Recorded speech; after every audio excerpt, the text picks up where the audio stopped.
In a tiny, overlooked village, tucked away in the shadow of towering mountains, lived a woman named Bumblefina.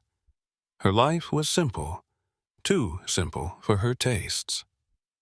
Bumblefina's home was a small cottage that had seen better days. The roof leaked when it rained, and the windows rattled in the wind.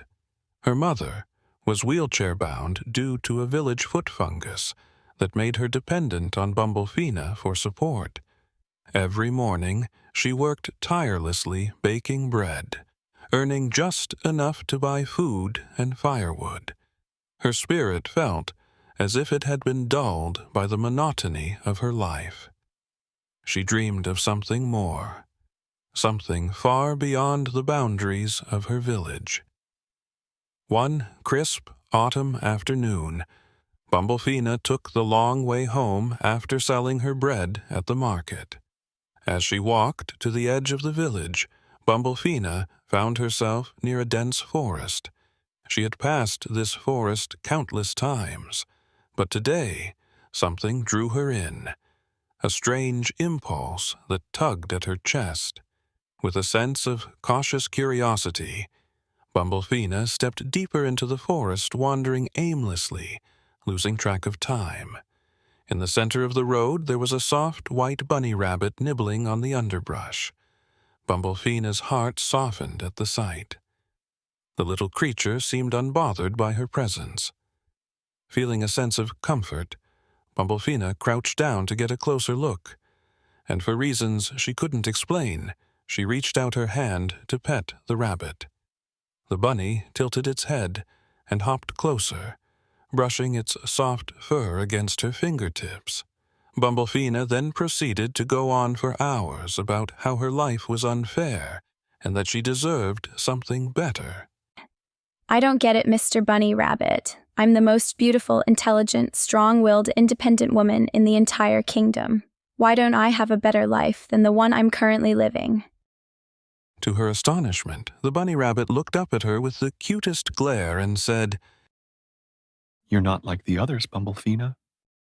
She was surprised, not by the words that the bunny used, as she was already aware of her own greatness and how special she was. But she now realized she has the innate ability to talk to animals.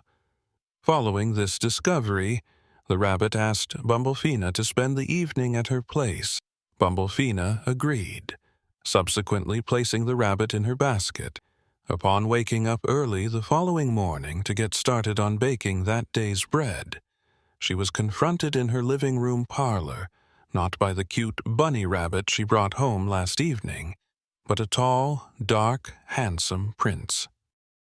"I apologize for startling you, Bumblefina, but some days, almost at random, I turn into a bunny rabbit, whereas by day I am the humble, handsome, wealthy prince who lives in the biggest castle in the land.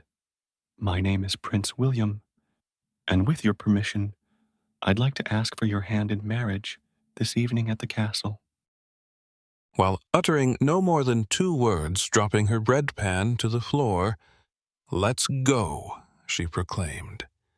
Wearing the finest wedding dress in all of the kingdom, she happily accepted her wedding vows and became forever known as Princess Bumblefina.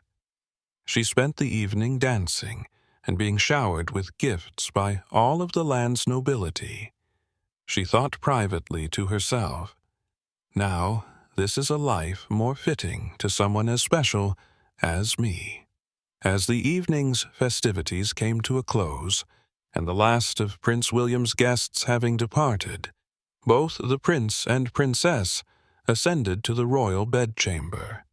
After returning from her embroidery dressed in her evening nightgown, Princess Bumblefina was stunned yet again to another transformation of the prince.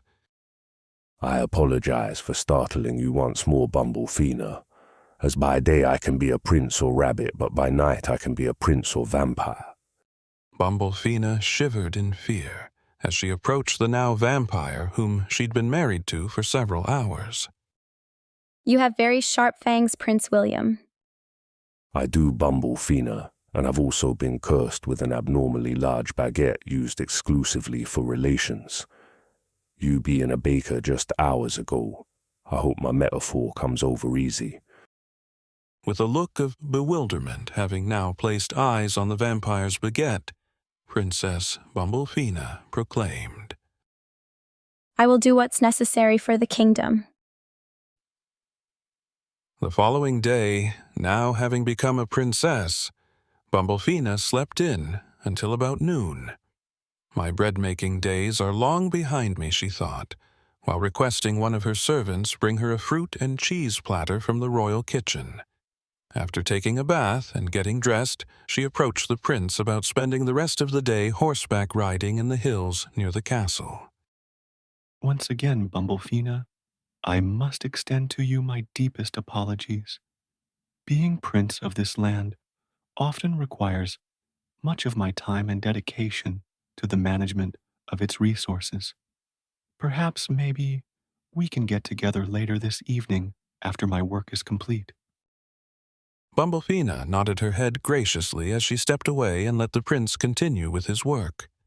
While taking a walk through the royal garden, Bumblefina could not help but feel discontent for her new husband, the prince. How can Prince William tell me to wait until this evening for his time and attention? Has he forgotten that I'm the most beautiful, intelligent, strong-willed, independent woman in the entire kingdom? At that moment, Bumblefina looked down at her feet. It was the most adorable squirrel she had ever seen. To her astonishment, the squirrel looked up at her and whispered, You deserve better. After several hours of listening to Bumblefina rant and rave about how unappreciative the prince was to have her in his life, the squirrel grew impatient and interrupted her. Look, Bumblefina, in squirrel years you just took what would amount to weeks of my life with blabber of your unwarranted dissatisfaction. I'll hear no more of it. In turn, I have a confession to make. During the day, I'm typically a traveling surgeon who saves lives throughout the kingdom. I also have in my possession the medicine that will cure your mom's foot fungus. By night, I transform into a pirate who navigates the seas in a careless lifestyle that knows no bounds. Do you wish to leave this kingdom and accompany me on a journey to nowhere? The following morning, Prince William received a letter from Bumblefina's attorney. Her demands were modest. Half of the kingdom's assets, including the castle, which she now formally called home. In the letter, she stated it was nothing he did. But in the 24 hours since their wedding, she felt they had grown apart, and now was the time for the two of them to see other people. The summons issued to the prince gave him a fortnight to vacate the castle and find shelter in the nearby village. Fortunately for him, a small cottage with a leaky roof had just recently become available.